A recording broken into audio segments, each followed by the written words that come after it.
kitab Tabaqat Al-Kubra, Tabaqat Asy-Sya'rani ini menjadi jawaban bagi kitab hamisnya Sirajul Qori yang dibacakan oleh Al-Syekh Al-Alim Al-Allamah Al-Fadil Al-Karim Al-Syekh Bahuddin Nur Salim. Ya, ini harus dipahami bahwa 360.000 kali khataman Quran itu salah. Lebih kuat ini daripada ini, karena lebih duluan ini primer Syekh Abdul Wahab Asy-Sya'rani sendiri yang mencatat. Kalau ini bukan Syekh Abdul Wahab Asy-Sya'rani yang mencatat. Beda masanya, sangat lama jaraknya, antara 3 abad. Oleh sebab itu, kalau mau membaca kitab-kitab kuning, kitab-kitab Hasyiah atau Hamis itu harus benar-benar meneliti. Banyak karya Imam Asyuti yang dipalsukan juga. Mungkin nanti banyak karya Asy-Sya'rani yang dipalsukan juga. Tambihul Muqtarin dipalsukan, Qurratun Nadhir dipalsukan, Syarhul Ainiyah. Nah, ini bagaimana? Oleh sebab itu, ayo kita sama-sama bangkit untuk mengkaji ya keilmuan bersama. Jangan lupa dunia kita, peradaban, perkembangan umat Islam. Perhatikan bagaimana kita bisa menciptakan roket jarak jauh, ya, menciptakan senjata sinar laser. Jadi saya lebih membela dalam hal ini Iran, karena Iran pada posisi yang benar. Yang berani melawan Israel saat Timur Tengah siapa? Kalau nggak Iran. Walaupun mereka beraliran Syiah, saya analogikan dengan ketika Rasulullah dan para sahabat membela Romawi mengalahkan Persia. Ghulibatir Rum, Romawi terkalahkan, tapi setelah itu min ba'di ghalabihim saya gelibun, gantian. Dan itu menjadi kabar gembira bagi orang-orang yang beriman, karena sama-sama serumpun. Ya, kitabnya juga kitab Samawi, agamanya ya Abrahamik, yang mulai Yahudi, Nasrani. Mungkin demikian yang dapat kami sampaikan sesuai dengan tema dan kesimpulan bahwa Assalamualaikum warahmatullahi wabarakatuh. Alhamdulillah teman-temanku, semoga kalian sehat selalu. Amin amin ya rabbal alamin. Alhamdulillah, jangan pernah lelah dalam perjuangan ini. Terus sadarkan saudara kita semuanya. Tanpa berpanjang lebar, langsung saja kita simak penjelasannya dulu. Seiring dengan peristiwa besar di bulan Ramadan, mulai tanggal 28 akhir bulan Februari kemarin sampai sekarang, kiamat saat Timur Tengah ya benar-benar terjadi, dan ada polarisasi antara yang membela pihak sana dan pihak sini. Sebaiknya kita tidak terlalu terhanyut ya dalam euforia secara berlebihan, namun kita hanya berada di pihak yang membela kebenaran. Kenapa malam hari ini kita tidak membahas isu-isu atau topik-topik hangat terkini? Karena kalau kita membahas masalah perang itu nanti channel kita ini dikasih peringatan. Yang punya YouTube itu siapa? Amerika. Yang mengendalikan ekonomi politik dunia itu siapa? Israel. Jadi kita ini kadang-kadang ya ibarat Dajjal itu, kita ini semut gitu.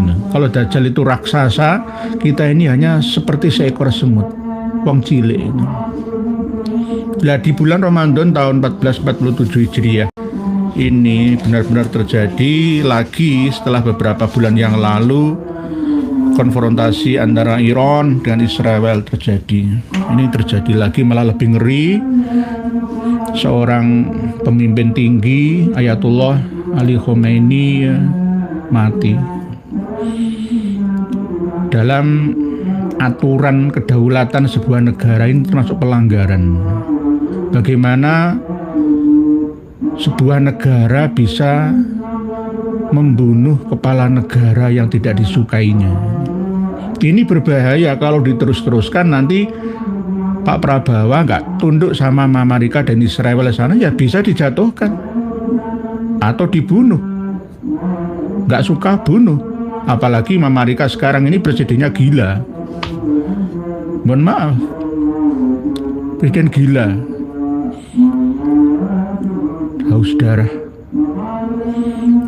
Jadi kita juga terpolarisasi menjadi dua kubu, yang membela dan yang tidak membela.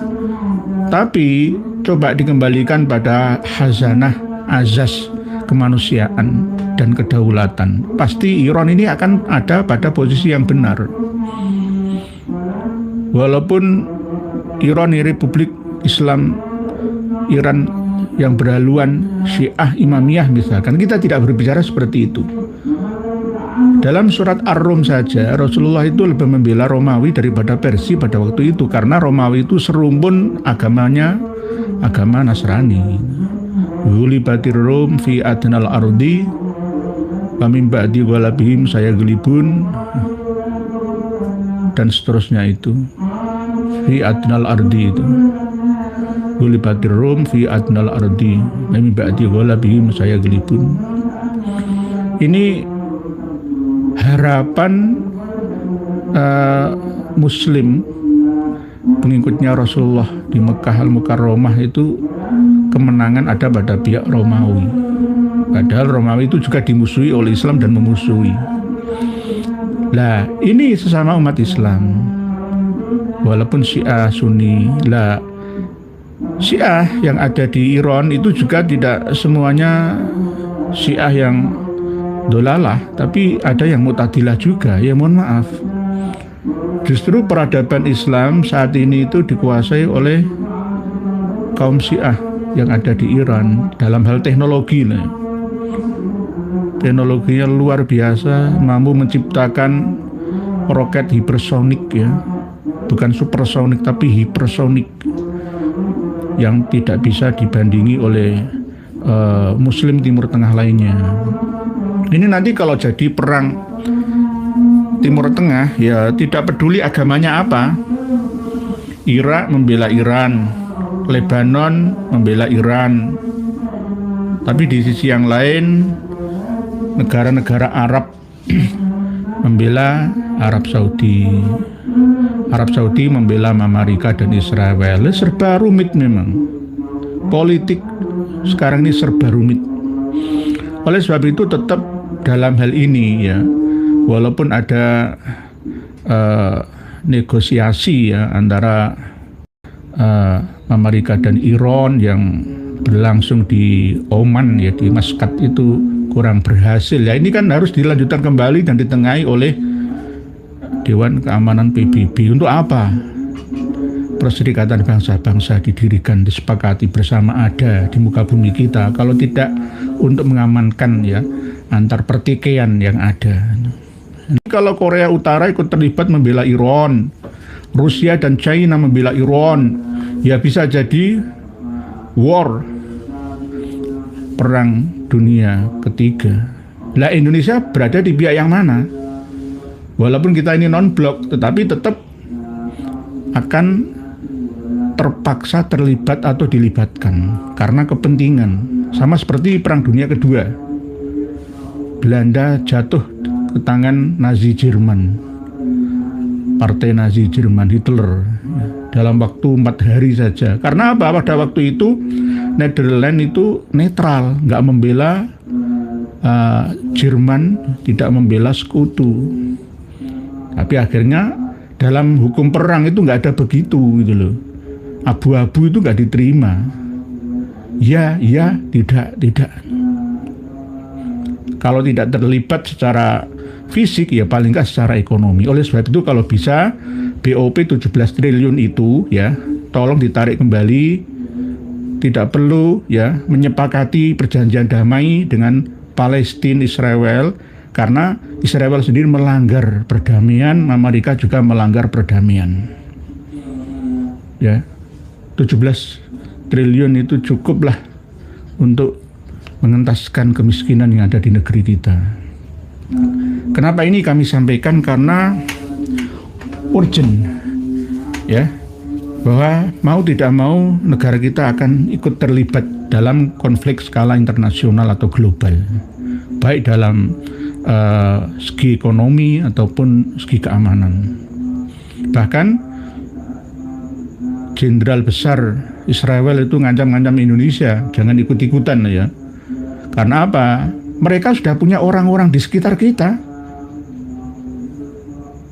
Israel itu spesialis Mossadnya itu punya agen sendiri yang bisa menjatuhkan pemimpin sebuah negara yang tidak pro dengan mereka. Begitu juga diadopsi oleh Mama Rika. Nggak seneng sama Nicolas Maduro, presiden Venezuela, culik aja, ya kan?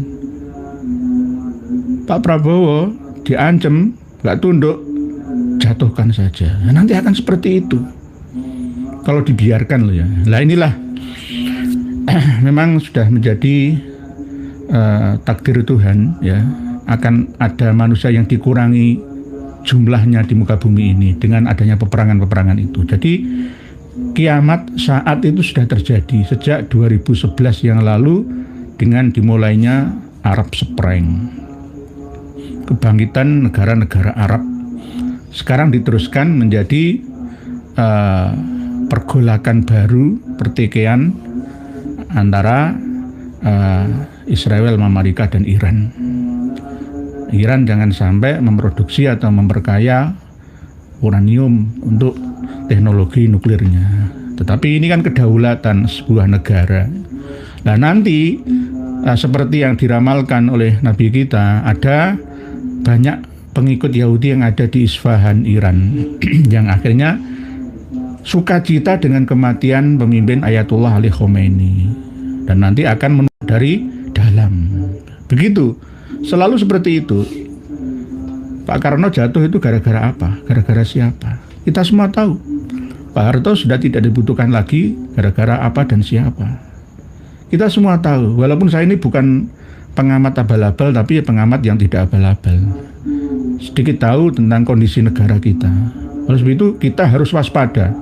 Jangan sampai ada organisasi-organisasi IPEC atau AIPEC, Indonesian Israel Public Affairs Committee, dan sudah masuk di Indonesia. Siapa ya? Pak Alawi anggotanya, dan di bawahnya Pak Alawi ada orang-orang kita. Sekjennya siapa? Ya Benyamin Ketang, pendiri pertamanya, ya sama Hani Assegaf. Hani Assegaf bin Yahya itu, Hani bin Yahya Assegaf itu.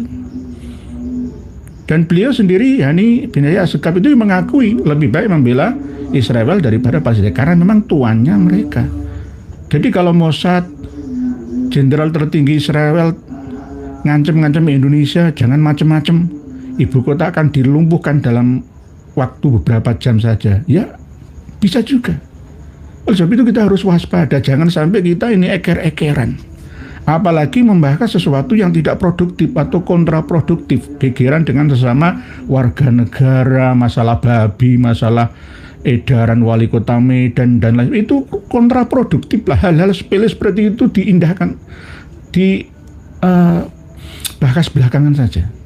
Apalagi sesama umat Islam membahas tentang tahlil, tentang istighosah, tentang taraweh, ya, tentang wasilah yang kurang produktif itu jangan dikedepankan dulu.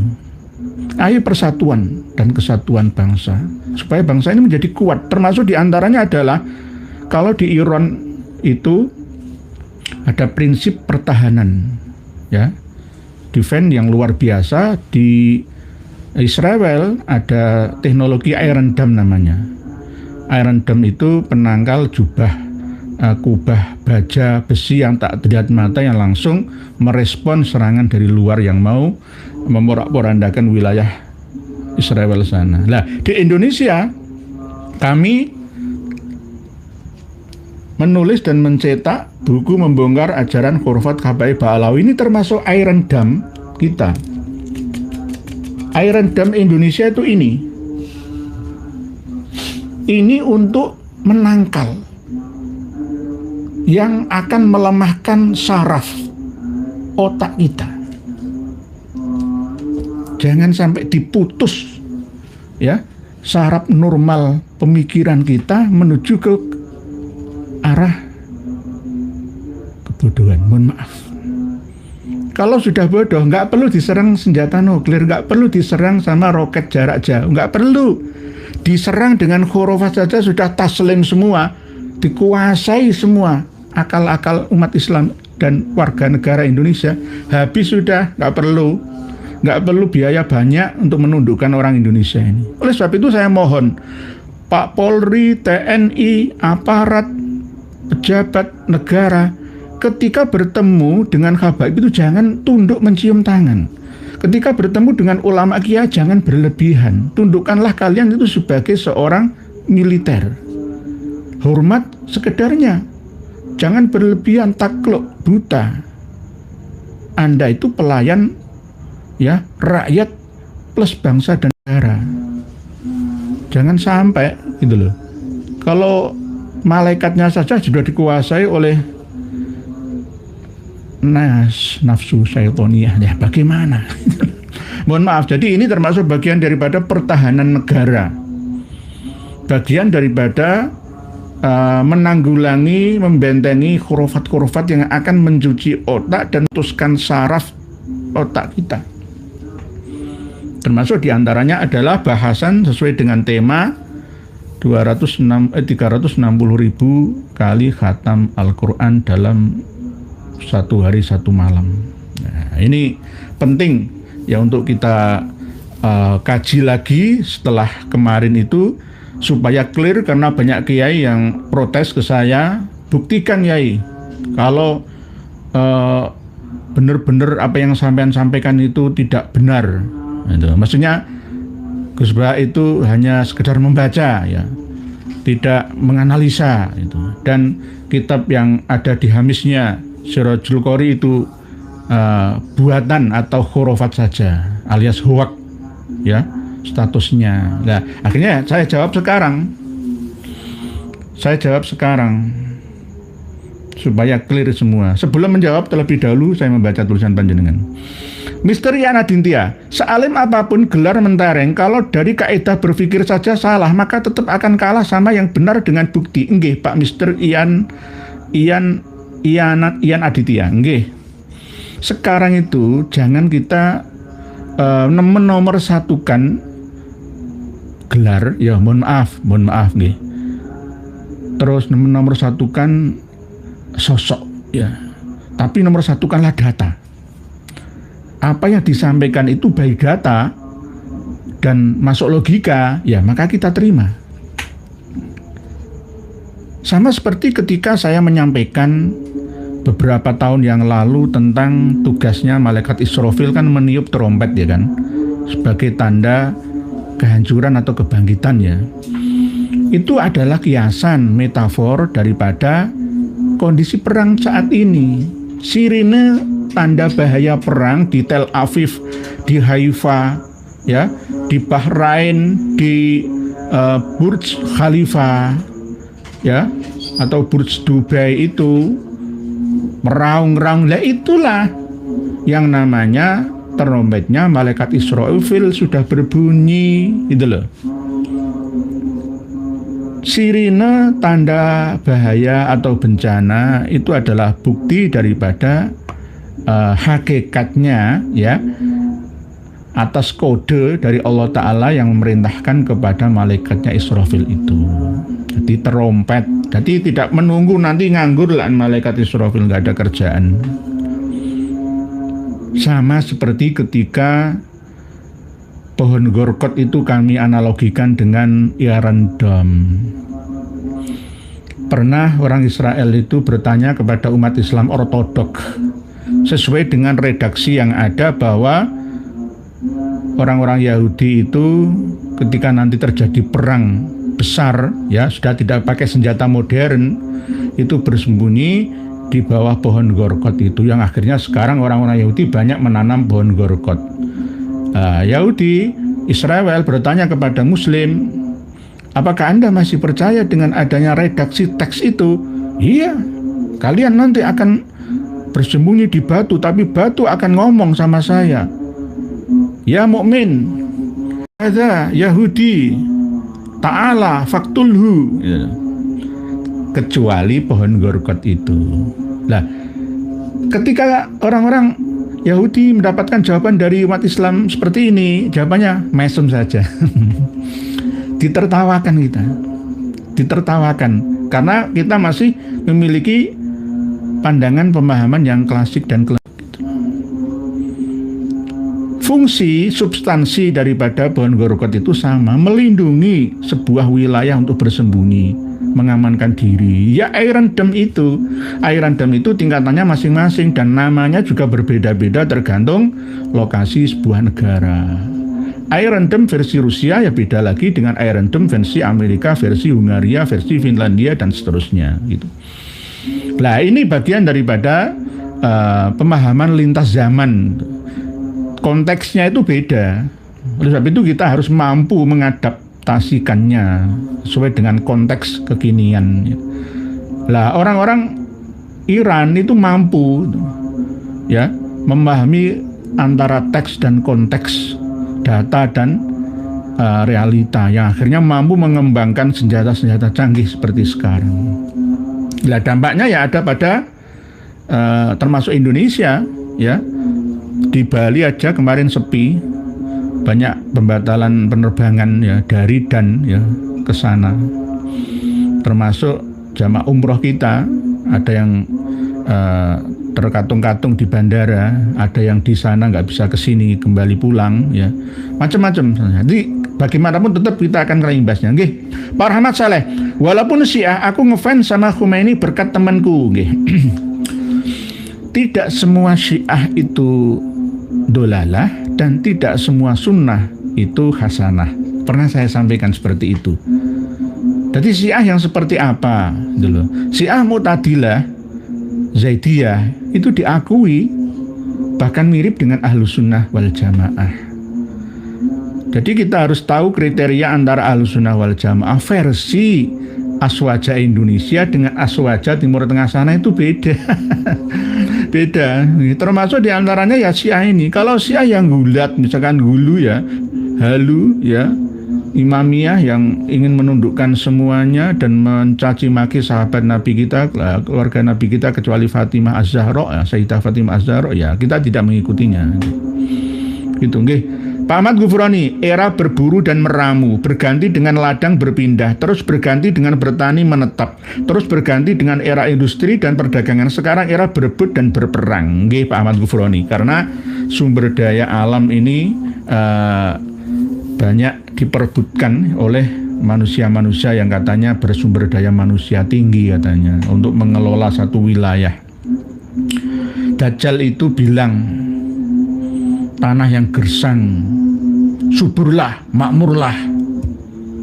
Langsung seketika. Itu kalau dulu pemahaman kita kan begitu, nggih. Dajjal itu kun langsung fayakun. Ya enggak begitu. Dajjal itu kan ya Amerika dan Israel. Bilang, hei tanah gersang gurun yang ada di Ethiopia. Ketika Ethiopia kerjasama dengan Israel, Israel mampu menyuling air laut menjadi air tawar atau mengubah udara menjadi freon menjadi air seperti AC, air condition ini ya. Itu kan ada pembuangan di outdoornya, itu kan netes air dikumpulkan menjadi sungai, bisa untuk diminum, bisa untuk mengairi kebun-kebun hasil sayur mayur di Ethiopia melimpah ruah akibat sentuhan tangan orang-orang Dajjal itu. Ya. Jadi seperti teknologi China.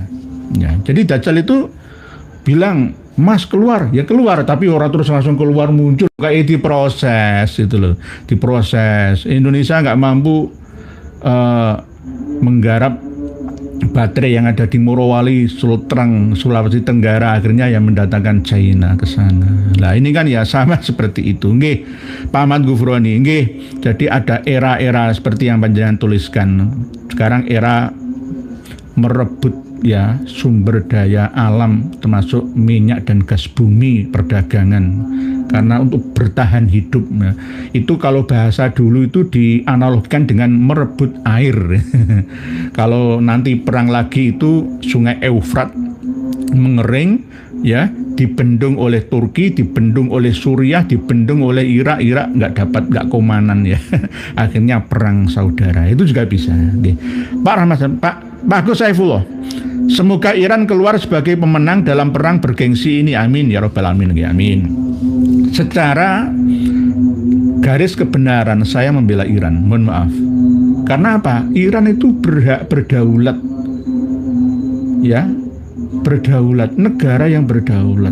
Bagaimana Israel yang negeri kecil, negara kecil saja berani karena ada tuannya, neokonservatif, ya, ya, yang menguasai lobi-lobi Yahudi yang ada di parlemen Amerika itu ya dari mereka.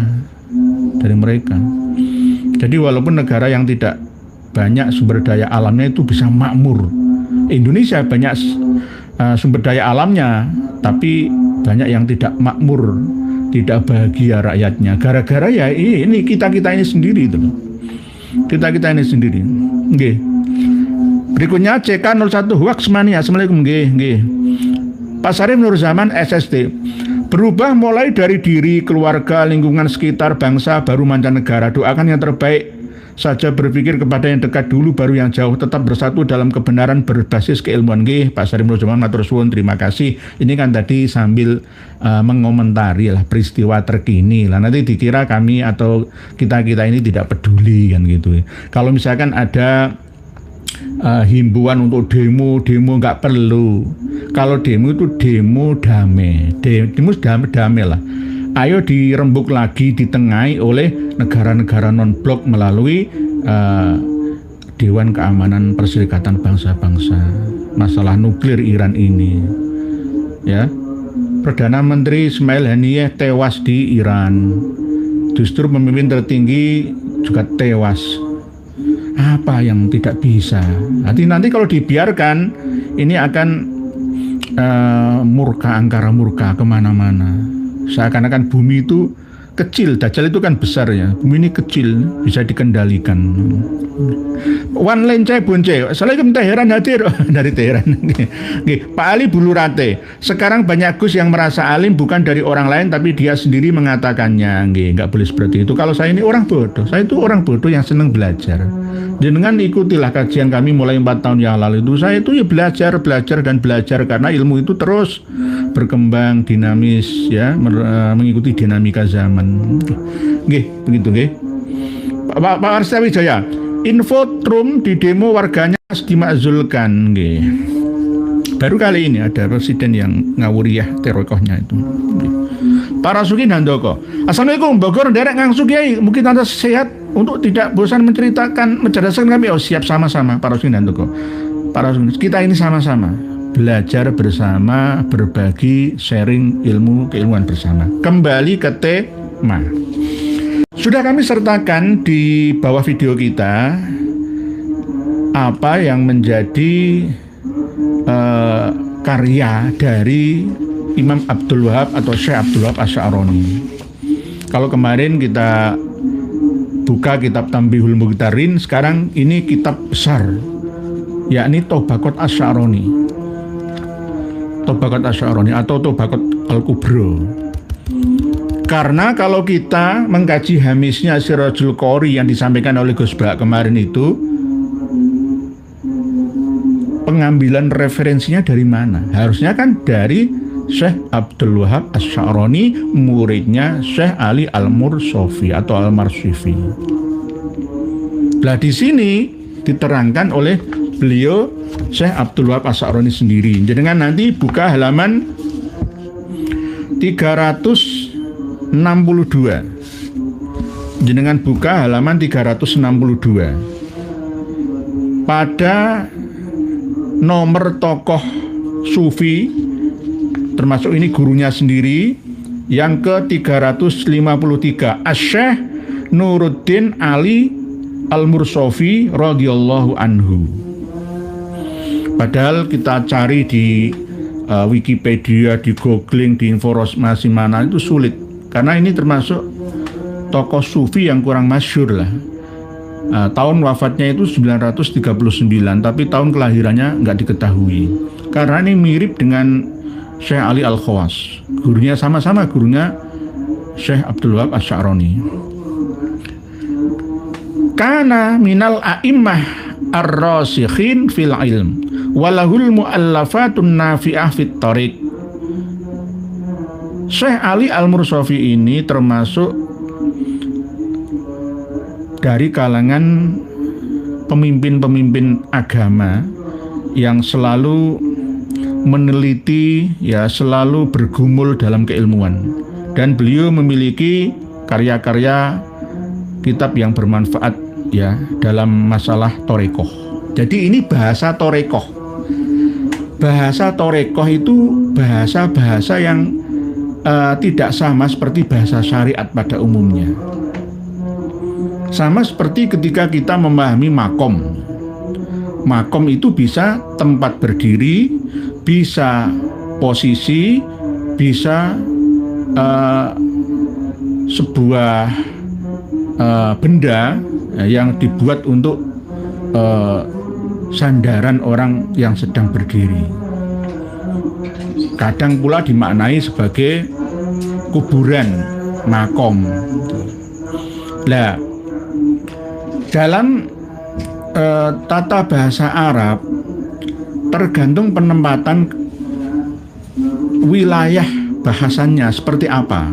Kalau bahasan torekoh, makom itu ya berarti tingkatan derajat seorang hamba yang fakir kepada Tuhannya. Terus di situ ada khatam-khatam. Lah, kalau kita berbicara khatam dalam torekoh itu bukan khatmil Quran, tapi khatam dalam wiridan zikir khwajagan misalkan. Khwajagan itu Naksabandiyah, ya.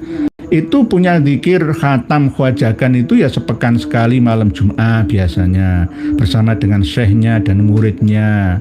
Ada bacaan-bacaan yang dibaca melingkar.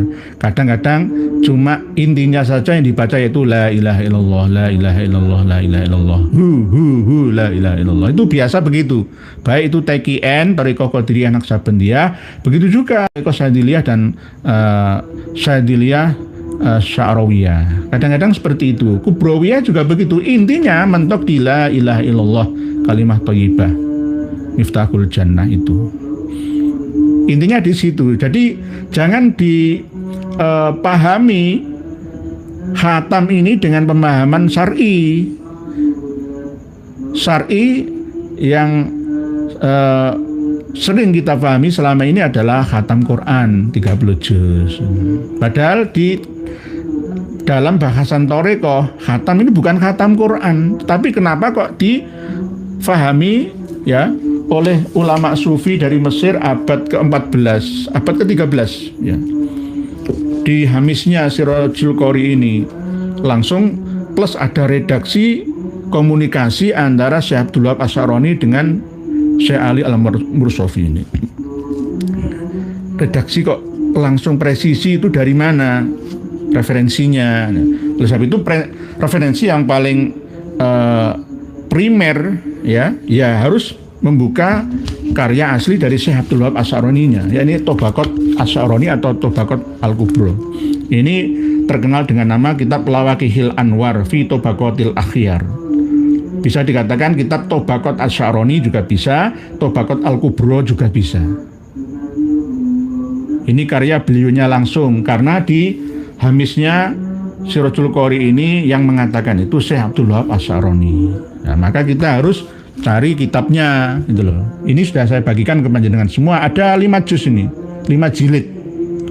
Ini jilid yang kedua saja, tidak semua yang kami bagikan ke panjenengan. Syekh Abdul Wahab Asy-Sya'rani, pengarangnya wafat tahun 1974 alias abad 10 Hijriyah. Nah, kita buka halaman 362 tentang Asy-Syaikh Nuruddin Ali Al-Mursafi radhiyallahu anhu. Di atasnya anhu ada nomor 1 footnote-nya. Ini jenengan cari di footnote, ya, catatan kaki nomor 1, undur Tobaqat Al-Munawi. Lihatlah kitab Tobaqat Al-Munawi, ya. Jilid 3 halaman 402 dan Wal Kawakibus Sa'iroh, kitab Kawakibus Sa'iroh jilid 1 halaman 269 dan kitab Sidratul Zahab juz 10, juznya itu besar-besar loh kitab-kitab ini. Jadi umat Islam itu banyak karyanya, tapi kenapa nggak kasunyatan? Kalah dengan China, kalah dengan Iran sekarang, kalah dengan Amerika, Israel. Karena kita ini hanya sekedar teori saja, gitu loh. Oleh sebab itu ayo dikembangkan bersama. Waqtasara risalatal Qusyairi.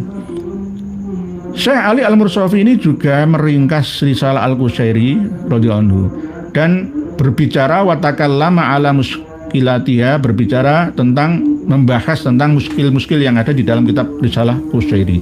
Saya langsung terjemah ke dalam bahasa Indonesianya saja biar mudah dipahami oleh semuanya. Tak ceritakan seperti ini terjemah bebasnya, bahwa Syekh Abdul Wahab Asy-Sya'rani itu minta talqin, ya, bukan talqin mayit atau talqin orang yang mau meninggal. Bahasanya itu bahasa beda itu loh. Jadi antara khatam, talqin, fakir, ya, abed dalam bahasa sufi, thariqah itu beda dengan bahasa syar'i.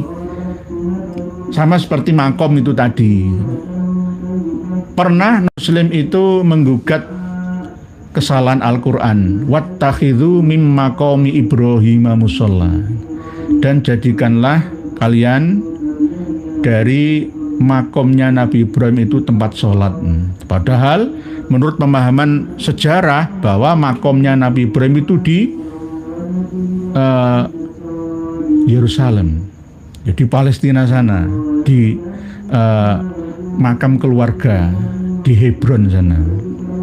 Berarti Quran ini palsu. Padahal makom itu tempat berdirinya Nabi Ibrahim bersama Nabi Ismail ketika membangun bangunan Ka'bah itu. Makom itu tempat berdiri, tapi oleh orang non-Muslim yang belum memahami Quran, makom itu kuburan. Ya sama seperti ini. Khatam itu bukan khatam Quran, tapi khatam zikir thariqah. Ditalkin dulu Imam Abdul Wahab Asy-Sya'rani wa talaqqantu alaihi az-zikra thalatha marratin mutafarriqatin. Syekh Abdul Wahab Asy-Sya'rani ini meminta kepada Syekh Ali Al-Mursafi untuk menalkin beliaunya sebanyak 3 kali talqin dzikir. Pertama, ketika saya dalam usia masih muda, masih remaja, syabun amrod, saya masuk ke dalam rumahnya Syekh Ali Al-Mursafi habis sholat asar. Terus saya berkata kepadanya, wahai tuanku, lakini talkinlah aku az-zikra bihalin qawiyin, dengan zikir yang sangat kuat. Faqala, maka Syekh Ali Al-Mursafi menjawab, bismillah ya waladi, bismillah, ya bismillah, hai anakku. Wa atroko sa'atan, terus merenung sesaat, waqala, dan berkata, kul, katakan, hei Syekh Abdul Wahab Asy-Sya'rani, masih remaja ini, la ilaha illallah, talqin itu, lakinu mautakum, la ilaha illallah itu kalau mau mati, tapi kadang-kadang setelah mati, ya. Lakinu mautakum, talqin itu la ilaha illallah, ayo baca. Nah, setelah itu ditalkin dengan kuat, energi seperti hipnoterapi, ya. Terus akhirnya ketika ditalkin itu seakan-akan itu ya seperti berada di alam lain lah, ya seperti dihipnotis itu loh, ya. Tidak merasa dirinya sendiri itu ada di situ. Sampai-sampai selang 15 hari, ya, itu tidak kembali menemui Syekh Ali Al-Mursafi. Terus akhirnya nemui lagi pada kali yang kedua, lakini bihalin qawiyin, ya. Pada pertemuan yang kedua, lakini fasami'tu minhu la ilaha illallah thalatha marratin. Jadi minta ditalkin, ya, dengan kalimah la ilaha illallah 3 kali. Faghibtu kadzalik fara'aitu fi tilkal lailah ka'anna syekh biyadi thalathu ma'abir. Fagharzuha fi khoti. Terus akhirnya seakan-akan itu ada seperti ini loh, jarum yang ditusuk ke dalam ini langsung sudah masuk ke dalam lisannya Syekh Abdul Wahab Asy'arani muda pada waktu itu. Terus yang ketiga, lakonani khina lakonas Syekh Abul Abbas Al-Harithi radhiyallahu anhu likauni kana asfa qalban minni. Lah, waktu masih muda itu kan hawa nafsunya Syekh Abdul Wahab Asy'arani kan masih kurang terkendali ya. Lah, ini ada senior beliau yakni Syekh Abul Abbas Al-Harithi. Pas yang ketiga kali mau minta talqin dari Syekh Ali Al-Mursafi, akhirnya ketemu dengan beliaunya. Karena beliau akbar sinan wa a'rafa bi maqamir rijal. Di maqam rijal, rijalul ghaib misalkan ya, ghaus dan bahasa-bahasa seperti itu. Summa laziltu aturat dadu bisuhbati muddata hayati Syekh radhiyallahu anhu. Jadi tetap berteman dengan Syekh Abul Abbas Al-Harithi ini. Terus ketika bertemu pada kali yang ketiga meminta talqin dari gurunya Syekh Ali Al-Mursafi itu, bertemu dengan Abul Abbas Al-Harithi. Syekh Abul Abbas Al-Harithi kan seniornya, menceritakan kepada Abdul Wahab Asy'arani muda bahwa annahu qara'a bainal maghribi, halaman 363. Tadi 362, 363. Annahu qara'a bainal maghribi wal isya'i khamsa khatmatin.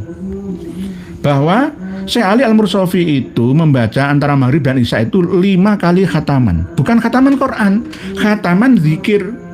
Bisa juga sholawat, istighfar, ya puncaknya ya la ilaha illallah, la ilaha illallah. Nah, itu puncaknya itu antara maghrib dan isya kan 30 menitan antara ya, itu bisa khatam rangkaian zikir torekoh itu diantaranya ada la ilaha illallah itu 5 kali. Faqala asy-syekh. Lalu Syekh Ali Al-Mursafi berkata, al-fakir waqa'alahu annahu qara'a fi yaumin wa lailatin. Faqala asy-syekh, Syekh Abul Abbas Al-Harithi, murid seniornya Syekh Ali Al-Mursafi berkata, al-fakiru, lah ini fakir. Fakir itu kan mufrad kata tunggal, jamaknya ya fuqara. Jadi kalau kita membaca kitab hikam misalkan ya, kitab Irsyadul Ibad misalkan, kitab-kitab Thariqah itu bahasanya itu kalau fakir itu ya al-fakir ila rahmati rabbih. Orang yang sangat membutuhkan rahmat dari Tuhannya. Dalam hal ini ya al-fakir ya mengaku sebagai orang yang rendah itu. Al-fakir Syekh Ali Al-Mursafi sendiri waqa'alahu annahu qara'a fi yaumin wa lailatin, bahwa sesungguhnya terjadi pada diri beliau itu mampu membaca dalam sehari semalam salah tamiatin wasitina alfi khotmatin, 360.000 khataman. Bukan Quran. Tiba-tiba di hamisnya Sirajul Qari jadi Quran.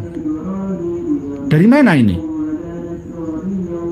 Kulla darajatin alfa khotmatin, setiap tingkatan, kan zikir kan ada tingkatan-tingkatan. Ini Saif Alwi itu dari Naksabandiyah itu hafal ini. Apalagi ketua Jatman dan anggota-anggota Jatman Jamiah Ahli Al-Mu'tabarah An-Nahdiyah itu Yai Khalwani ya pasti ngerti masalah khatam ini ngerti.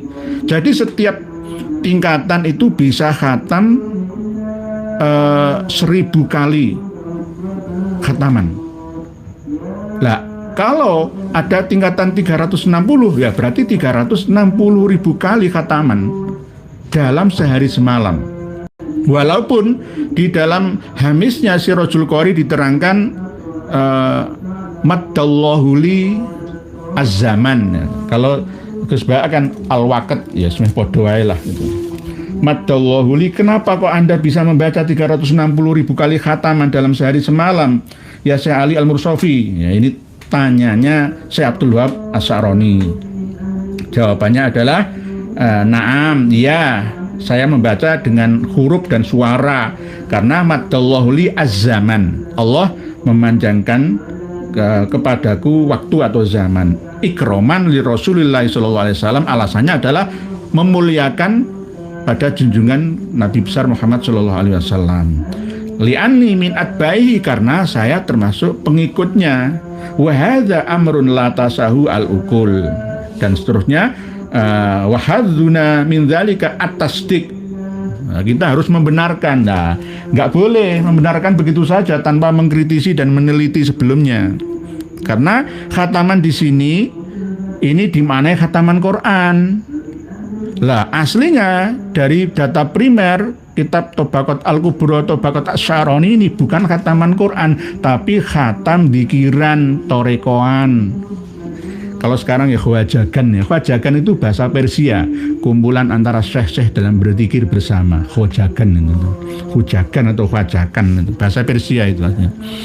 Kalau sekarang itu biasanya ada toriko, mursyidnya itu siapa dari Amerika itu Syekh Nazim Al-Haqqani almarhum, Syekh Hisham Al-Kabbani, ya Syekh pokok toriko Qadiriyah wa Naksabandiyah seperti itu. Jadi punya bahasa khatam-khatam itu. Karena di sini tidak menyebutkan bahasan tilawatil Quran atau qiraatul Quran. Ini masalah talqin. Talqin 1, 2, 3. Dan yang ketiga kali bertemu dengan seniornya Syekh Abdullah Asy-Sya'rani, Syekh Abil Abbas Al-Harithi, menceritakan kepada Asy-Sya'rani yang masih remaja ini, dan diceritai bahwa Syekh Ali Al-Mursafi itu bisa membaca antara waktu sholat maghrib dan isya itu 5 kali khataman. Bukan khataman Quran, khataman dzikiran torekohan. Lalu diceritakan lagi faqal asy-syekh al-fakir wa qalahu annahu qara'a fi yaumin wa lailatin salasami'atin wasittina alfi khutmatin, 360.000 kali khataman dalam sehari semalam 24 jam. Karena kulla darajatin alfa khutmatin, setiap tingkatan derajat tingkatan dzikir itu ada tingkatan masing-masing. Nanti kemungkinan kok bisa 360.000, mungkin bisa dibaca kuncinya saja la ilaha illallah, la ilaha illallah, la ilaha illallah, la ilaha illallah, la ilaha illallah, la ilaha illallah. Khofi jahri, mulai dari jahri dulu dibacakan bisautin wa harfin kan, jahri kan, lalu setelah itu masuk hati khofi, atau sampai masuk dalam dimensi yang lebih tinggi lagi dari dimensi kita ini. Sama seperti yang terjadi pada Ashabul Kahfi, walabithu fi kahfihim salasami'atin sinina wasdadu tis'a, 309 tahun berada di dalam gua, masih hidup. Malik tertidur, berada di dimensi yang berbeda. Kalau alam akhirat ya, yang paling rendah itu kan 1000 tahun di sini, 1 hari di sana. Lah kemungkinan barokahnya waktu atau toyul wakti atau toyul zaman, maddallahu li az-zaman. Ya, ini jawaban jadi hamisnya Sirajul Qori. Sudah saya baca bahwa nama kitab asli yang menerangkan tentang 360.000 kali khataman itu seorang sufi dari Mesir yang ya abad-abad 13 Hijriah baru. Jadi tidak ada hubungannya dengan kitab Sirajul Qori. Kitab Sirajul Qori itu ditulis terakhir 259 Hijriah. Aslinya itu kitabnya adalah Ghaithun Naf'i fil Qira'atis Sab'i. Jadi bukan Sirajul Qori, tapi Ghaithun Naf'i fil Qira'atis Sab'i. Wallahu as'alu ayyablugha bi al-manafi. Karya dari ini Waliullah Sayyidi Ali An-Nuri As-Sofaqosi. Jadi jangan sampai kita memahami kitab-kitab kuning itu serampangan. Kalau membaca saja tanpa meneliti, ya hasilnya ya disampaikan langsung kepada umat, ya menyesatkan. Akhirnya membuat satu keputusan yang berdasarkan perkara yang tidak bisa dianggap sebuah kebenaran, alias hoax, atau bisa jadi termasuk bagian daripada khurafatan. Ya, karena merubah aslinya tidak khatam Quran kok jadi khatam Quran gitu loh. Tapi ya ini ada baiknya kalau di Ghaithun Naf'i di Qiraati Syafi'i ini ada baiknya kalau jenengan para pemirsa dan pendengar sekalian ingin mencari dalilnya Allahumma rahamna bil Qur'an waj'alhu lana di sini gitu. Jadi hamisnya Sirajul Qori, hamis bukan Sirajul Qorinya. Ali bulurate. Sekarang banyak Gus yang merasa alim. Nggih.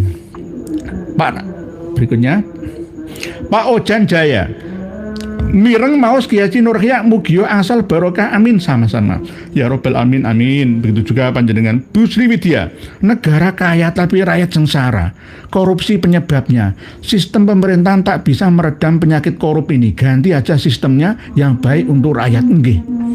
Sebelum 2045 100 tahun Indonesia merdeka harus sudah terlaksana Bu Sriwidya. Kalau tidak, percuma kita menjadi bangsa yang merdeka. Mohon maaf, harus dimulai dari kita-kita ini loh. Alah paling kiai itu disogok 20 miliar yang menang. Ya enggak lah, dimulai dari konsistensi kita, konsisten kita, istiqomah gitu. Karena nanti nggak ada kalau nggak dimulai ya nanti ya akan terusan seperti ini. Kita harus benar-benar memanfaatkan zakat secara maksimal. Jangan sampai Menteri Agama malah salah paham tentang zakat. Piye to? Zakat itu sedekah wajib. Khud min amwalihim shadaqatan tutahhiruhum wa tuzakkihim biha. Nek mbok waca sedekah ya ora. Uni Emirat Arab itu sedekah ora payu. Oh sugih kabeh. Paling ekspatriat orang-orang luar yang bekerja di sana. Negara-negara yang maju, Arab Saudi golek miskin itu lo wangel. Kadang-kadang itu hewan-hewan sembilian kafarah haji itu ya, dam-dam itu dilempar, dagingnya diekspor, kadang-kadang yang malah dilempar ke negara-negara yang minus ekonominya. Lah maksudnya kemungkinan seperti itu, menak itu maunya tapi salah. Lawang zakat itu rukun Islam piye ta ki? Syahadat, sholat, zakat tidak durunge poso ya. Zakat ya malah dihapus piye. Justru zakat ini jangan sampai digunakan untuk MBG. Zakat itu gunakan untuk umat, dari umat untuk umat, kembali ke umat. Manfaatnya itu. Aneh emang. Kalau zakat malah direbut, saya ini loh lembaga sosial rebutan zakat itu piye to? Luwih wedi mangan daging babi daripada mangan duit zakat. Tidak hanya zakat saja, ya kadang-kadang masjid buat rebutan ya ono. Memalukan. Nggih. Sudah klarifikasi ya, tapi kan sudah ngomong sejak dulu. Gara-gara double job itu loh. Setelah wong akeh sing nom-nom kok. Kalau dekat dengan Mbak Alawi ya mengsle pikiran kayak ngono. Siapapun kalau dekat dengan Mbak Alawi, mohon maaf, sekelas Gus Bahak dekat dengan Mbak Alawi, pemahamannya ya seperti ini. Mantep waduh menyampaikan 360.000 kali sehari semalam khatam Quran, khatam wiridan, torekoan. Iki lho kitabe. Tobakot Asy'aroni, Tobakot Al-Kubro. Lawakihul Anwar.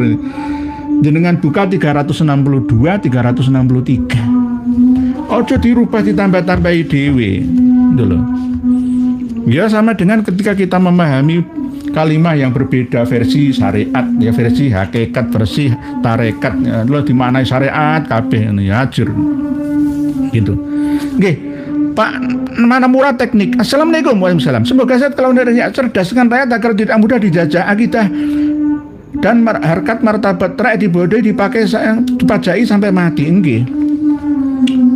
Pajak itu kalau bisa malah justru ya jangan didobelkan dengan zakat. Beban rakyat dan umat ini semakin berat. Kalau memang tetap ada pajak, ya benar-benar harus amanat gitu loh. Ada komisi khusus yang mengawasi distribusi pajak, penggunaannya sampai di mana semua. Jangan hanya KPK. Dan yang paling penting, OJK, Otoritas Jasa Keuangan itu harus mengawasi pinjol-pinjol itu. Bekerja sama dengan MUI, haram pinjol-pinjol yang ada itu. Itu banyak orang bunuh diri loh ya. Rumah-rumah dijual murah itu gara-gara ya selain pinjol itu ya bank-bank yang arbar riba gitu loh. Oke, bank diperbolehkan, subhat lah ya, tapi jangan banyak bunganya. Lah apakah saya bercerita seperti ini ngalami sendiri? Iya, saya ngalami sendiri.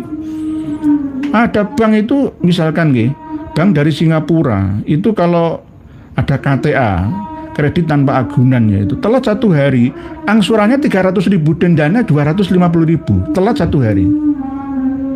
Dan tidak akan bisa putus karena terus akan dijajah gitu loh, dijajah. Jadi seakan-akan negara ini nggak hadir itu loh, ngayomi warga negaranya. Bagaimana bisa lawan pinjol-pinjol itu? Dengan cara apa? Ya dengan cara kredit murah, mudah, bunga murah untuk seluruh rakyat, kan begitu. Daripada 17 triliun untuk BOP nggak jelas, tarik lagi ke sini untuk kemaslahatan kemakmuran rakyat Indonesia. Ini yang penting. Di Tuban itu ada 41 guru dipecat tanpa alasan loh ya. Tidak hanya di Tuban, di mana-mana. P3K itu gajinya berapa? 20 tahun bekerja gajinya cuma 2 juta. Ada yang masih tetap terkatung-katung. Ada yang gaji 300.000 per bulannya. Ini yang perlu diperhatikan. Itu. Jadi sinergi antara OJK dengan Majelis Ulama Indonesia. Ini namanya negara hadir, memperhatikan rakyatnya, umatnya, agama ya, umatnyamu itu. Gitu. Nggih. Pak Cuaks, Thariqah Ba'alawi gimana yai? Thariqah Ba'alawi itu thariqah yang ngakunya paling sahih sendiri. Thariqah lainnya itu thariqah syaitoniyah di Indonesia khususnya. Jadi nggak usah mengikuti Thariqah Ba'alawi. Kenapa? Ya mesti kok Al-Faqihil Muqaddam Abdullah bin Alwi Al-Haddad. Gitu. Pak Safi, Lamongan nyimak. Oh siap, monggo. Pak Nur Hasim, assalamualaikum warahmatullahi wabarakatuh. Indramayu hadir ya. Semoga ya sehat selalu ya dan bisa terus mencerdaskan bangsa. Siap, insyaallah. Mandiri Jaya, Menteri Agamanya gak tahu rukun Islam ya. Tahu tapi pura-pura tidak tahu, atau ya memang maksudnya ya sabuk lisan ya, saya bela sedikit-sedikit ya. Maunya itu supaya zakat itu gak laku. Guys, Indonesia ini banyak, gak seperti Saudi Arabia. Yang ada di kampung-kampung itu banyak yang keleleran, pekerjaan nggak punya. Di gunung-gunung itu yang dimakan itu kadang-kadang ya jangkrik dimakan, ya karena kebiasaan seperti itu. Ya Allah, Koperasi Merah Putih ya masih belum berjalan maksimal, ya. Lah ini bagaimana caranya? Ekonomi itu nomor 1, orang itu butuh makan, ya. Orang beragama tanpa ditopang oleh ekonomi yang kuat ya, mereka akan kelabaan. Kadal fakru ayyakuna kufron nantinya. Itu pasti, itu hukum alam ya. Sama seperti perang ini kan memperebutkan makanan. Istilah kan begitu, gampangane ngono. Ya minyak yang untuk makanan lah istilahnya, makan makanan yang ada di jalan-jalan, di tol-tol, di pelabuhan, stasiun semua itu cari makan semua. Bertahan hidup. Bertahan hidup. Nggih, Pak Walence Bunce, ya MBK kan semua dapat, orang kaya orang miskin dapat semua. Nggih lah, zakat itu kan bukan untuk orang kaya, Pak Lence. Pak Habib Lence Bunce dari Malaysia. Jadi innamas shadaqatu lil fuqara. Ya asnaf samaniyah itulah. Jadi kadang-kadang menak opo kayak gitu, malu-maluin aja. Ya sabuk lisan kawis tuwa lah. Menak sing muda-muda, sing energik, sing bersih-bersih ngono lho. Sing bersih-bersih sing bloko suto kayak aku ngono. Dadi Menteri Agama Yai Nur Hiya Salafi, wah enak. Menteri Agama saya, wah enak. Enak apa? Ya memberdayakan umat, minta dana dari anggaran negara benar-benar tersampaikan untuk rakyat Indonesia. Agamanya apa saja gak peduli. Yang penting wong Indonesia. Tidak hanya umat Islam, ya wong Bhinneka Tunggal Ika kok. Akhirnya terjadi kerukunan. Langsung ngomong seandainya ada edaran wali kota tentang larangan jualan babi di bulan Ramadan di Medan kemarin, itu ngomong Menteri Agama itu jangan begitu. Lah begitu masa ngomong ya aku. Rono bayaran nih. Menteri Agama dibayar ya, ono pensiunane, ono pesangone. Nggih. Ibu Zakia Fahma, Kiai, untung ada polemik nasab, jadi santri-santri mulai meneliti kitab janggal. Terima kasih Kiai. Nggih, Bu Zakia Fahma, harus begitu. Cara penyampaiannya harus seperti saya ini. Orang gurui, orang minteri, orang menghakimi. Podo-podo belajar bareng, kan enak nih. Jadi nanti kalau misalkan ada yang menemukan redaksi sama seperti yang ada di hamisnya Sirajul Qori, tolong buktikan ke saya. Karena ini sudah mentok di data primer karya Tobaqat Asy-Sya'rani, ya, karya Imam Abdullah Asy-Sya'rani sendiri. 360.000 khataman dikiran torekoan, bukan khataman Quran. Memari talqin kok. Jadi nggak ada hubungannya. M11 ini baru masuk akal. 0,24 detik, berarti dalam 1 detik khatam 4 kali hanyalah zikiran sebutan asma Allah. Nggih, mungkin diringkes ya. La ilaha illallah diringkes jadi Allah, Allah diringkes jadi hu diringkes jadi nafas. Pokok keluar napas, masuk napas, oksigen, karbon dioksida, masuk keluar, intine wis la ilaha illallah. Kuwabeh iku Allah. Delok kuwabeh ndelok Allah. Maksudnya ndelok kekuasaan Allahu Akbar, subhanallah, Allah. Ya pertamanya diwaca biharfin wa sautin, ada suaranya, ya ada hurufnya. Tapi setelah itu kan masuk dalam dimensi lain, itu dimensi lain. Sama seperti ketika Ashabul Kahfi berada di dalam gua pada waktu Raja Dicyanus itu, ya, dipaksa untuk mengikuti ajaran Kristen yang Paulus. Nggak mau, wong Kristen la ilaha illallah Isa Rasulullah kok dikongkon Trinitas, ya nggak mau, akhirnya menyelamatkan diri itu. Nah, ini masalah Ashabul Kahfi lah ya. Jadi lintas dimensi. Kadang-kadang ya sama seperti ngaji itu, lintas waktu. Maddallahu li az-zaman ikroman li Rasulillah sallallahu alaihi wasallam li anni min atbahi, katanya dalam Hamis Sirajul Qorinya. Nggih begitu Pak Ahmad Soleh. Sapuro hadir Pak. Oh, Sapuro Pekalongan nggih siap. Cek 01. Khotaman khususnya atau wirid? Nggih. Negeri asli. Gak bisa dipungkiri Gus Bah itu masih terlena dengan cerita-cerita kebesaran wali, terobsesi dengan wali. Sebenarnya menjadi wali itu gampang kok. Wali alladzina amanu wa kanu yattaqun. Itu wali wis. Jadi jenengan itu kepengin dadi wali itu gampang. Pokoknya beriman dan bertakwa. Imtithalul awamir wajtinabun nawahi. Takwa yang haqqatu qatihi. Itu sudah wali itu. Pokoknya selempeng-lempeng siratal mustaqim dalam beragama ini itu wali, gampang. Ya, nggak angel, nggak harus macam-macam.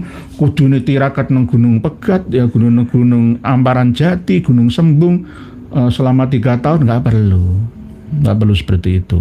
Nggih. M Gibran, lence sabar bib, nggih. Pak Ahmad Soleh, habis darusan Yai, jadi telat Pak Yai. Nggih, monggo darusan ini darusan yang fakta, realita, berdasarkan data juga. Nggih. Pak Toko Suryo, rakyat melarat suruh pajak, tapi pengembalian ke pejabat haram disamakan. Nggih. Ini gara-gara kena hukum nera edan ora kumanan itu, zaman edan. Jadi melu edan. Edan dengan cara pokoknya iki menguntungkan ya ambil saja. Karena memang banyak yang dipikir mburi, pikir carry lah itu masalah itu. Tobat itu kan ya carry nggak apa-apa. Pak Zulkifli Ibrahim, Robito Alawiyah ada cawangan di Malaysia Pak. Cawangan itu cabang. Saya bisa membaca tulisan orang Malaysia ini. Nggih, ada Robito Alawiyah itu.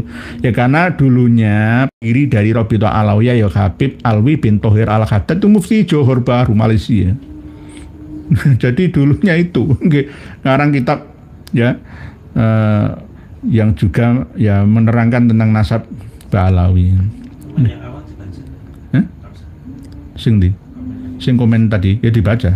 Ini saya kan Pak Muhammad Syafaq. Terus bagaimana kami yang miskin ini Kiai hanya berbekal alumni pondok terus berjuang di tengah masyarakat, harus bagaimana Yai? Ya harus ada gerakan moral. Jangan hanya diam. Harusnya seperti Gus Dur itu loh, itu dulu memperjuangkan lulusan pondok itu ijazahnya disamakan, bisa kuliah. Tidak hanya bisa kuliah saja, tapi ada sertifikasi dai untuk dakwah, atau ada bimbingan tentang wirausaha, apa yang cocok bagi para kiai-kiai di desa. Guru-guru ngaji itu dikasih modal kambing, sapi oleh pemerintah untuk bisa dikembangkan, beternak lele, beternak bebek, mentok, dan lain sebagainya. Atau kalau yang punya lahan ya bertani, berkebun gitu. Alumni di pondok itu kadang-kadang masa depannya ora jelas ya. Ya karena apa? Kadang-kadang bingung bergaul dengan era perkotaan ya. Kota-kota itu kan membingungkan bagi lulusan pondok yang tidak sama seperti yang dipelajari ya di dalam dunia pondok selama ini. Jadi ketika ngikuti tradisi kantoran, tradisi instansian, perhotelan, semua itu nggak paham. Akhirnya pemahamannya klasik dan klenik. Nah ini bagaimana caranya? Ya dimulai dari pesantren-pesantren salaf. Ayo kita update pemahaman kita. Jangan sampai terus melulu pada kitab kuning. Kitab kuning itu ada masanya. Mohon maaf. Jangan sampai kita terlalu fanatik. Gitu loh. Maksudnya apa? Kitab-kitab kuning itu ada masa berlakunya. Misalkan Tobaqat Al-Kubro. Ini kan nggak ada setelah tahun 979. Nggak ada karena pengarangnya sudah meninggal dunia. Syekh Abdul Wahab Asy'arani 973 meninggal dunia. Berarti 974 sudah beda lagi bakasannya. Nggak ada. Misalkan Tobaqat Fuqaha'il Yaman. Ya abad 6 itu. Lah abad 7 ya nggak ada. Harus ada kitab lagi yang meneruskannya. Gitu. Lah ilmu itu terus berjalan, berkembang. Terus kita stagnan. Yo kapan bisa maju umat Islam ini dalam konteks kekinian gitu loh. Sama seperti kalau kita menolak perbankan misalkan. Bagaimana uang transaksi yang paling aman itu melalui perbankan. Jual beli rumah, kredit pemilikan rumah, beli otomotif, elektronik itu ya banyak yang melalui perbankan. Kalau melalui manual duit nanti nggak aman dari perampokan ya, atau ada dari pemalsuan. Nah, akhirnya melalui perbankan lebih aman kan gitu. Oke. Jadi kawan-kawan dari pesantren Salafiyah harus bisa mengikuti ini gitu, zaman. Pak Jumratul Husaini mau nanya apa dzikir nafas itu bersanad Rasulullah? Ya. Sanad dzikir nafas kalau secara langsung ya penafsiran Pak Jumratul Husaini, penafsiran sama seperti misalkan Thariqah Siddiqiyah ya melalui dari kesiddiqiannya Khalifah Abu Bakar As-Siddiq misalkan. Secara umum semua thariqah itu sampai Rasulullah. Intinya kan masuk dalam ranah ihsan lah thariqah itu. Sufi-sufi itu dalam ranah ihsan. Islam, iman, ihsan. Ihsan ini loh yang digeluti untuk memperbaiki pemahaman dan pelaksanaan dalam mengabdi kepada Tuhan ya, melalui jalur-jalur sufi-sufi ini. Lah, apakah ada? Ya ada, sesuai dengan penafsiran thariqah masing-masing mursyid yang mengelola thariqahnya. Nah, murid yang melaksanakan thariqah itu begitu. Jadi antara bahasa murid thariqah dengan mursyid ya, dengan murid sekolah dan guru itu beda. Sama dengan hamba dalam bahasa sufi dengan hamba dalam bahasa fikih. Hamba dalam bahasa fikih ya budak temenanan, amat mustawladah misalkan, abdun, itu langsung dimaknai sebagai budak. Tapi kalau dalam bahasa sufi beda. Sama seperti tadi khatam itu tadi. Pak Ahmad Yanto, siapapun yang dekat dengan Pak Alawi pasti akalnya tumpul dan gak berfungsi. Ya, itu sunatullah. Pak Muswanto, nyimak mawon Pak Yai, nderek ngaos sangat disayangkan Menteri Agama. Sudah saya ingatkan Pak Agus Saifullah, apakah PP terlalu banggakan kitab kuning? Nggih. Kitab kuning itu ada masanya. Kitab-kitab kuning rata-rata sudah berjalan di atas 100 tahun yang lalu. Terkadang kita masih belum bisa menjumpai kalimat-kalimat yang berlaku di pasaran saat ini. Misalkan tentang soruh, misalkan ada berita soruh itu roket. Soruh, misalkan orang Arab ya mengatakan soruh roket. Ya, kalau jangan cari di kitab kuning ya nggak ada. Television misalkan ya nggak ada. Jadi oleh sebab itu kitab kuning itu ada yang baku, ada yang perlu diupdate setiap waktu gitu. Pak Fahri, salam kiai nggih. Pak Fahri 13 YouTube, mohon izin bertanya Pak Kiai terkait Rotib Al-Haddad. Masih banyak yang mengamalkannya, mohon pencerahannya serta bagaimana pula terkait Rotib Ar-Rifai nggih. Bukan Rotib Al-Haddad namanya, Rotib Ar-Rifai saja. Jadi kalau mau mengamalkan monggo, tapi bukan Rotib Al-Haddad namanya, Rotib Ar-Rifai, wasilah Fatihahnya ya ke Rasulullah, terus Syekh Ahmad Ar-Rifai, terus mursyid panjenengan sendiri gitu. Dan diniati talaban liridhoillahi wali syafaati Rasulillahi, begitu aja. Jadi kalau misalkan mengamalkan Rotib Al-Haddad itu sebagai alat ya untuk ya mengikat.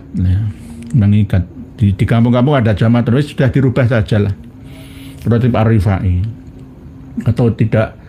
Ya rotib tahlil aja, rotib tahlil, yasinta, bapak ibu, misalkan bapak-bapak, ibu-ibu, remaja, atau khutmil Quran setiap 1 bulan sekali gantian, Quran 30 juz protolan itu nanti dikeroyok uang 30 remaja-remaja khataman setiap bulan gantian dari rumah per rumah, ya. Itu aja. Kalau rotib Al-Haddad itu kalau bisa ditinggalkan saja, diganti untuk Rotib Ar-Rifai. Redaksinya hampir sama, ya memang sama. Pak Rusmin Handoko, Bogor nderek tangkel Kiai. Istilah panggilan Khabib apa benar dari Snogogronya? Jika benar, kenapa umat Islam Indonesia khususnya para alim begitu saja percaya husnudzon atau husnudzon? Enggak, mulai dari Khabib Umar bin Abdurrahman Al-Atos. Bukan dari Snogogronya. Kalau Snogogronya itu hanya ya mengekor saja. Ya mereka sendiri dari kalangan Habaib Ba'alawi sendiri. Karena berdasarkan leluhurnya. Dulunya ya Syekh Ahmad bin Isa. Kadang-kadang ya imam. Kadang-kadang saiki ya malah Sayyid Syarif berubah saiki. Wedi nggo Habib. Pak Suyono, derek ngasih Pak Islam Pak Ja'far Batu Ampar amin nggih Pak Ja'far. Membaca tulisan panjenengan.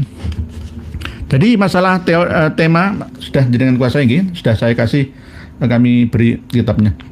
Tabaqat Al-Kubra atau Tabaqat Asy-Sya'rani halaman 362 sampai 363 tentang annahu qara'a bainal maghrib wal isya khamsa khatmatin. Faqala asy-syekh al-fakir wa qalahu annahu qara'a fi yaumin wa lailatin salasami'atin wa sittina alfi khatmatin.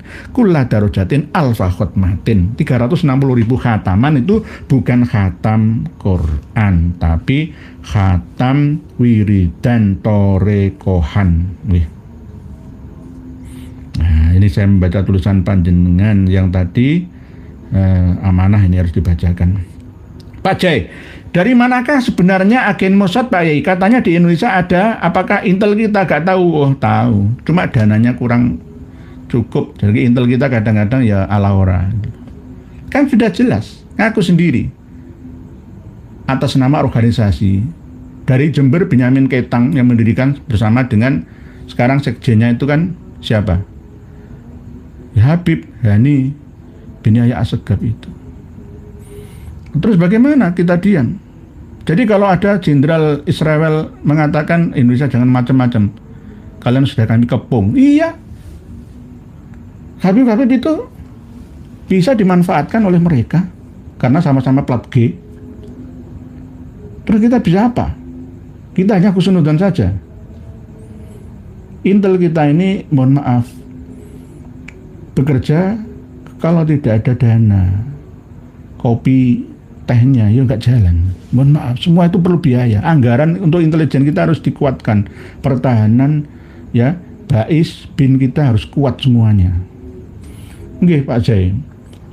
Ini bukan main-main loh ya. Ini persaingan global ya. Bisa perang global ya. Ekonomi global.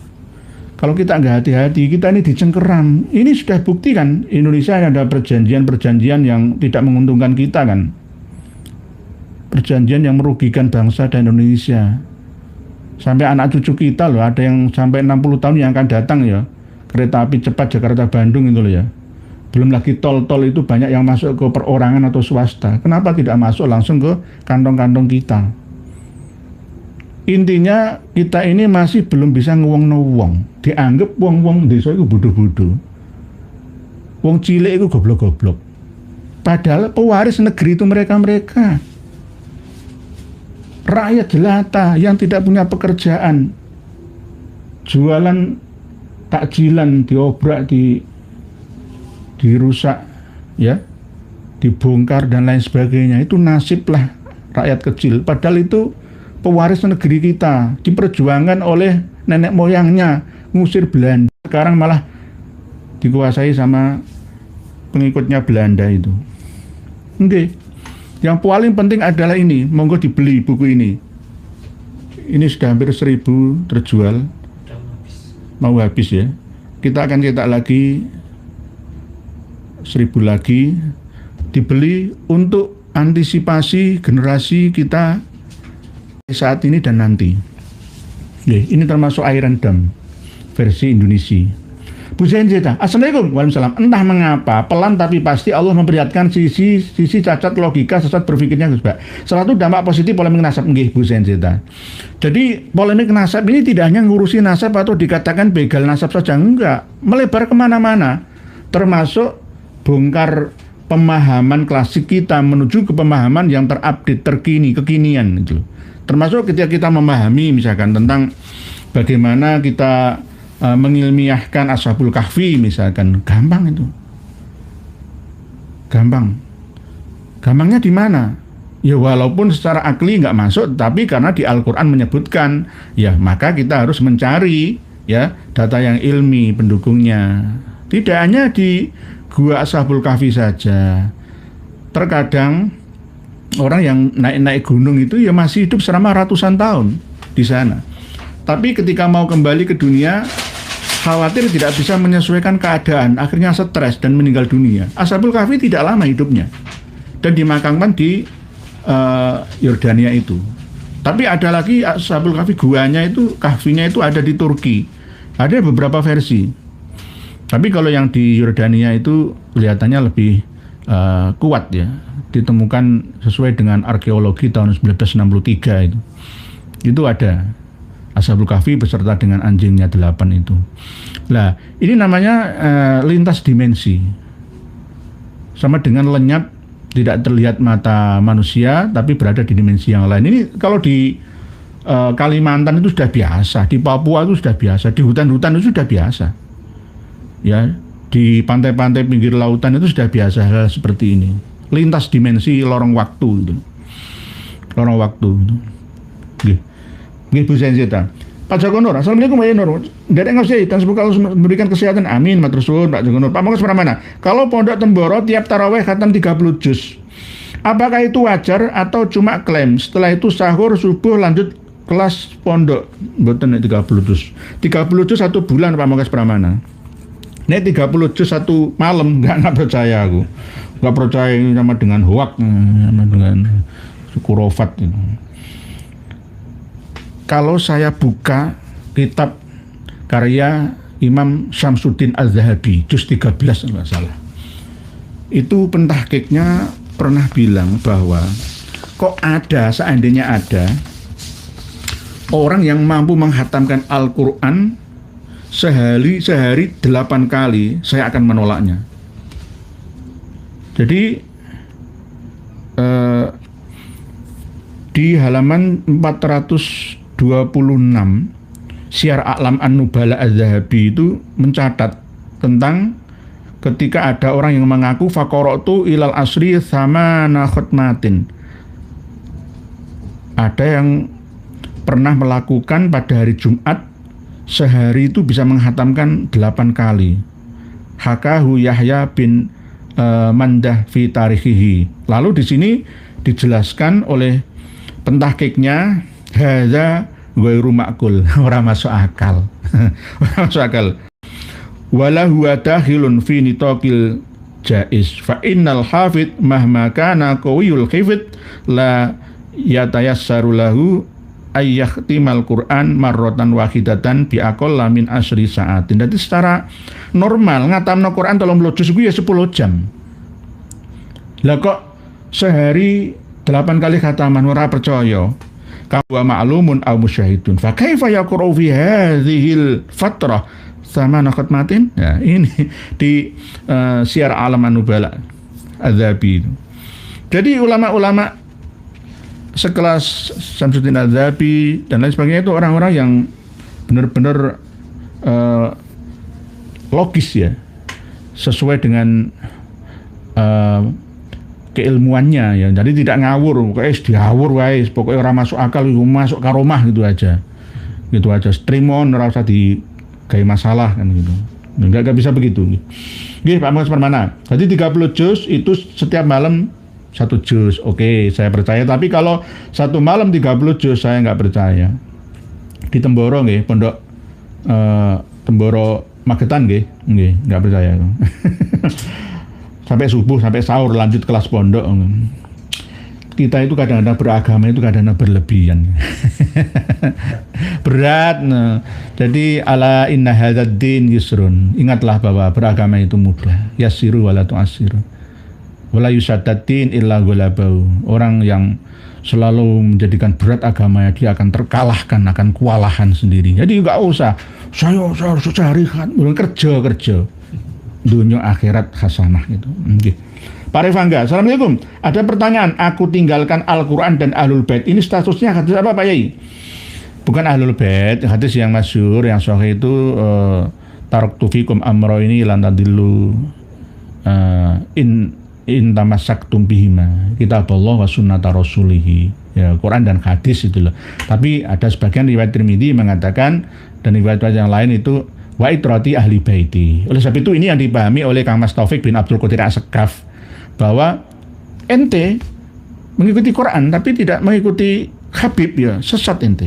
Itu berasal dari hadis yang beliau tafsiri seenaknya itu loh, sesuai dengan kepentingannya, enggak masuk itu. Orang ajaran itu mengikuti Quran tidak mengikuti Habib, ya ente ya sesat. Ya ente sendiri yang sesat malah justru ngaku-ngaku ahli baiti padahal bukan. Wa itrati ahli baiti orang masuk blas, orang ono kitab nyambung nasab habaib situ tuh nggak ada. Pak Tudenius, Masya Allah kitabnya sangat bermanfaat ya. Izin saya nukil untuk rujukan konten di Tudenius, monggo tafadhol. Pak Tudenius ini kalau live streaming itu sampai sahur. Luar biasa Pak Tudenius ini, ya Allah. Semoga Allah memberikan balasan yang lebih baik dan banyak di dunia sampai di akhirat panjenengan Pak Tudenius. Nggih, tafadhol, silahkan ya toreh, monggo. Please, monggo, nggih, mangga, nggih. Berikan pahala buat dari Gus, siap, nggih. Pak Nur Indonesia, konflik AS Israel vs Iran menurut bagi Nur ya mana yang patut kita bela? Membela yang benar. Kalau Salafi Wahabi di Indonesia membela Arab Saudi. Kalau saya membela yang benar. Siapa yang benar? Mencari kebenaran itu ya berversi dan bervariasi. Dalam hal ini kedaulatan sebuah negara itu dijamin oleh Perserikatan Bangsa-Bangsa. Kalau dicurigai mau mengayakan uranium atau nuklir, itu kan haknya Iran untuk kemaslahatan untuk listrik dan teknologi yang lain. Kenapa Israel malah justru sewotan? Ya intinya dajjalun kadzabun itu ya akan terus ada. Oleh sebab itu Allahumma inni a'udzubika min adzabil qabri min adzabin nar min fitnatil mahya wal mamati min fitnatil masiihid dajjal. Itu harus terus kita baca dan kita resapi artinya, maknanya kita jiwai sepenuhnya. Oh ternyata pendusta itu akan terus menguasai dan menundukkan lainnya. Seakan-akan yang hidup itu harus saya, orang itu mati kabeh, itu penting aku. Jadi antara Amerika dan Israel ini sama, pendusta. Ini kalau diteruskan ya banyak nyawa yang melayang akibat perang. Dan anehnya kan sesama umat Islam, Uni Emirat Arab ya Muslim, Arab Saudi ya Muslim, dan nanti kalau ikut-ikutan Lebanon kan lebih condong ke Iran. Irak sekarang milisinya sebagian juga condong ke Iran, karena antara ibu kota spiritual Karbala itu ya di Irak. Iran dulu musuhan tahun 80-an, tapi sekarang berdamai setelah Saddam Hussein tumbang. Siapapun yang nggak disukai oleh polisi dunia sekarang ini harus tumbang atau dimatikan saja. Mulai dari Muammar Gaddafi, Saddam Hussein, ya, terus sampai Ismail Haniyeh, ya sampai sekarang Ayatullah Ali Khomeini ini. Jadi saya lebih membela dalam hal ini Iran, karena Iran pada posisi yang benar. Yang berani melawan Israel saat Timur Tengah siapa? Kalau nggak Iran. Walaupun mereka beraliran Syiah, saya analogikan dengan ketika Rasulullah dan para sahabat membela Romawi mengalahkan Persia. Ghulibatir Rum, Romawi terkalahkan, tapi setelah itu min ba'di ghalabihim saya gelibun gantian. Dan itu menjadi kabar gembira bagi orang-orang yang beriman, karena sama-sama serumpun. Ya, kitabnya juga kitab Samawi, agamanya ya Abrahamik, yang mulai Yahudi, Nasrani. Mungkin demikian yang dapat kami sampaikan sesuai dengan tema dan kesimpulan bahwa kitab Tobaqot Al-Kubro, Tobaqot Asy-Sya'rani ini menjadi jawaban bagi kitab hamisnya Sirajul Qori yang dibacakan oleh Al-Syekh Al-Alim Al-Allama Al-Fadil Al-Karim Al-Syekh Bahuddin Nur Salim. Ya, ini harus dipahami bahwa 360.000 kali khataman Quran itu salah. Lebih kuat ini daripada ini, karena lebih duluan ini primer Syekh Abdul Wahab Asy-Sya'rani sendiri yang mencatat. Kalau ini bukan Syekh Abdul Wahab Asy-Sya'rani yang mencatat.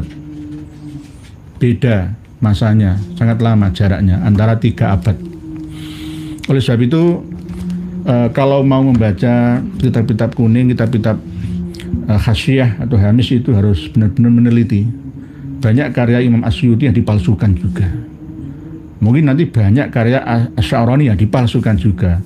Tambihul Muqtarin dipalsukan, Qurratun Nadhir dipalsukan, Syarhul Ainiyah. Nah, ini bagaimana?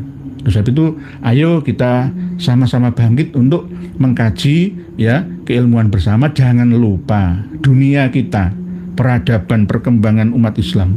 Perhatikan bagaimana kita bisa menciptakan roket jarak jauh, ya, menciptakan senjata sinar laser, menembak jarak jauh dan lain sebagainya.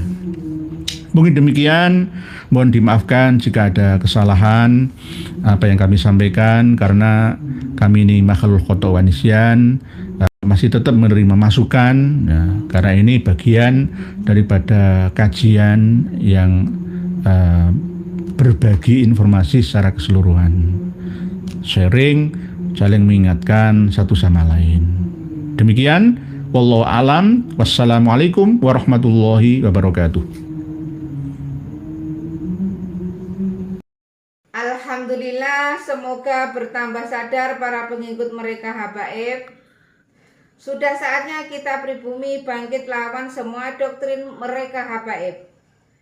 Wahai saudaraku, secara ilmu sejarah dan nasab sudah terbukti Ubaidillah terputus 650 tahun, bahkan bisa lebih.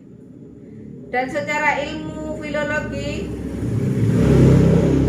juga tidak nyambung mereka habaib, apalagi dengan ilmu pasti yaitu ilmu YDNA. Jelas mereka anak cucu Yahudi. Terus apalagi yang bikin saudara-saudara bingung? Kan sudah jelas semuanya. Dan coba kita lihat jejak digital ceramah mereka habaib. Fakih Muqaddam Isra Mi'raj 70 kali. Ini sangat menyesatkan, bahkan saya berpikir bahwa mereka itu Islam atau bukan. Dan mereka juga terus-terusan menggaungkan bahwa Indonesia merdeka karena jasa habaib. Ini sangat menyesatkan. Karena tokoh-tokoh pahlawan nasional kita tidak ada dari kalangan mereka habaib. Justru mereka lah yang buat Nusantara lama merdeka karena mereka habaib kerjasama dengan Belanda. Dan setelah Indonesia merdeka, muncul lagi PKI. Bahkan 2 kali. Dan siapa tokoh PKI? Ya mereka juga. Kalau dipikir-pikir, mereka wajib kita usir dari Indonesia ini. Mereka mirip dengan kaum Rohingya. Dan masih banyak lagi rekam jejak hitam mereka habaib di Indonesia ini. Dari sini bisa kita pahami kan? Tetap semangat terus. Semoga saudaraku sehat selalu dan dimudahkan rezekinya. Amin amin ya rabbal alamin. Sampai jumpa di video selanjutnya.